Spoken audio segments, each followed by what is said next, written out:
This is the most comprehensive review of the NMN research that I've ever done to answer the question, will NMN supplements radically improve our health, or is it just hype? And I think most of you will be surprised at the conclusion at the end. So, NMN stands for Nicotinamide Mononucleotide, and it's a form of vitamin B3. And there's a lot of excitement about the potential that NMN may have on human health because of papers such as this one in 2016, where they gave NMN to mice over a 12-month period and compared it to placebo. And the mice who took NMN, they were protected against the age-associated physiological declines, so they had enhanced energy metabolism, greater physical activity, and improved insulin sensitivity. So the theory goes that if we take NMN or other forms of vitamin B3, we can support our NAD levels, and NAD is crucial to our metabolism. It influences many key cellular functions, including DNA repair, cellular senescence, and immune cell function. The trouble is, many research papers, they postulate that aging is associated with a gradual decline in NAD levels, and this decline is linked to numerous age-associated diseases, including cognitive decline, cancer, metabolic disease, and frailty. So it's hoped that many of these age-associated diseases will be slowed down or even reversed by restoring NAD. That's the overall idea, but it raises even more questions. Do NAD levels actually go down as we age? Does this happen in all tissues? Is NMN directly absorbed, and does it support NAD levels in all tissues? And what do the current human clinical trials show? Because here's the thing, in February 2022 a paper was published that took muscle biopsies and compared them between young and old patients. What they found is that older adults who didn't exercise, they had lower levels of muscle NAD, but the older adults who did regularly exercise, they had NAD levels roughly the same compared to younger people. So it's not obvious that NAD levels decline as we age. It might be that through a great lifestyle, including a good diet and regular exercise, we can maintain youthful NAD levels without supplements. Particularly because in our cells there's the salvage pathway, so as our NAD is used up for all of those different chemical reactions related to our metabolism, that used up NAD can then be recycled. So that's the first important point. The second one is, are NMN supplements actually absorbed, and can they help rebuild NAD? Now, in the literature, there's a lot of controversy, where a fascinating twist has recently been added to this story, suggesting that orally administered nicotinamide riboside as well as NMN will almost be fully transformed into nicotinic acid by the gut microbiome. So let's back up for a second. There are numerous different forms of vitamin B3, so we've got NR, NMN, nicotinamide, and nicotinic acid or niacin. And multiple papers have now suggested that if you take NMN supplements or NR supplements, they're first converted into nicotinic acid before they're absorbed into the body. But this is still extremely controversial. If the NR and NMN supplements were converted into nicotinic acid, we would expect to see patients develop flushing, because that's one of the side effects of taking nicotinic acid. But this doesn't happen with NMN or NR, even at doses 4 to 6-fold higher. So there's still a lot of unanswered questions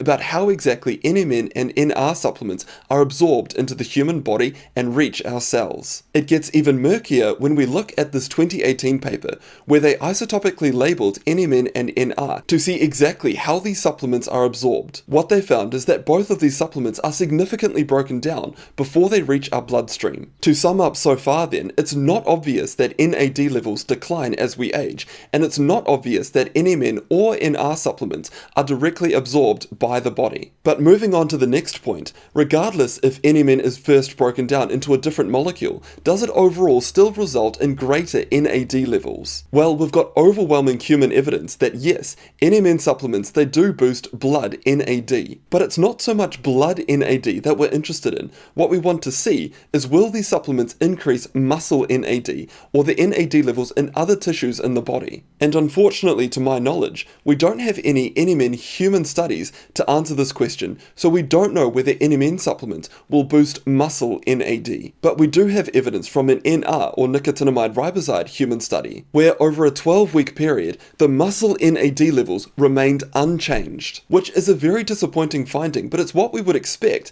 if NR and NMN supplements are first broken down before they reach the bloodstream and before they can reach our muscles. And it may explain why these supplements have failed to provide any major effect in skeletal muscle metabolism in the different clinical trials performed to this date on healthy obese or elderly patients. To make sure that we're still all on the same page, it's not obvious that as we age, age, our NAD levels decline, it's not obvious that NMN or NR is directly absorbed into the body, and it's unlikely that these supplements directly reach our muscle or boost muscle NAD. Last year, there were a lot of NMN human clinical studies that were published, and I reviewed each one on my channel as they came out. And if you just read the abstracts, you'd think that NMN was God's gift to the world. But as I went through in the separate videos, these studies are small and many of them have got serious methodological issues. So it makes drawing any definitive conclusions difficult. There's also no convincing evidence for improvements in muscle performance. But if we expand our scope and look at research on other forms of vitamin B3, there are some very interesting findings. In multiple clinical studies, vitamin B3 has been shown to improve signs of aging, such as fine lines and wrinkles, and it's now recognized in the clinical guidelines for its skin anti-aging effect. And given that NAD is central to our metabolism, we want to try and support it during times of stress. For example, when vitamin B3 was given to COVID patients alongside other supplements, the recovery time was a whopping 3 days faster. We can also see that for patients with damaged mitochondria, which are the powerhouses of our cells, vitamin B3 improved muscle strength and helped grow new mitochondria. Plus, in a large phase 3 study of nicotinamide, which is also a form of vitamin B3, we can see that it reduced the rates of new non-melanoma skin cancers in high-risk patients. And just on the point of cancers, because there's a lot of confusion about this on social media, it's highly likely, based on that paper that we've just gone through, that vitamin B3 is protective against new cancers. But there is a chance that vitamin B3 may help fuel existing cancer growth. Coming back to NMN, it's highly likely that NMN is not directly absorbed by the body. Instead, it's likely that it's broken down first into nicotinamide and nicotinic acid, all of which are forms of vitamin B3. And when we look at the human data on vitamin B3, there seems to be tangible benefits, and it's why vitamin B3 is the only vitamin that I mega dose. So subscribers of this channel might think that I'm against vitamin B3, because whenever a new paper comes out, generally I tear it down because of the methodological issues. But I'm actually very optimistic about the role that it will have in human health span, and again, this is why it's the only vitamin that I mega dose. And on the point of dosage, the recommended daily intake for vitamin B3 is 16 milligrams. And personally, I take 50 milligrams of nicotinic acid or niacin, so just over 3 times the recommended daily intake. And I use nicotinic acid because it's far cheaper compared to NMN or NR, and again, NMN or NR, they're most likely broken down into nicotinic acid anyway. Supplement companies who sell NMN, they generally sell it at a dose of 1 gram, which is just over 60 times the recommended daily intake. So again, your health, your decision, but that's not the dosage that I take. The other complicating factor is that the FDA recently banned NMN supplements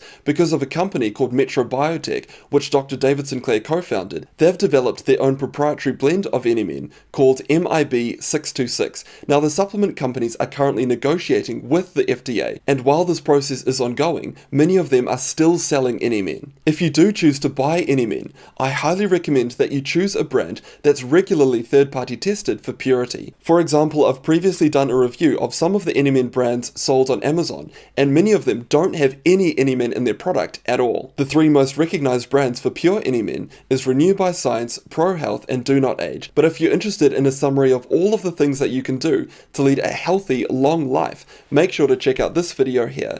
A massive thank you in particular to DoNotAge.org for their $10,000 donation to my rapamycin study.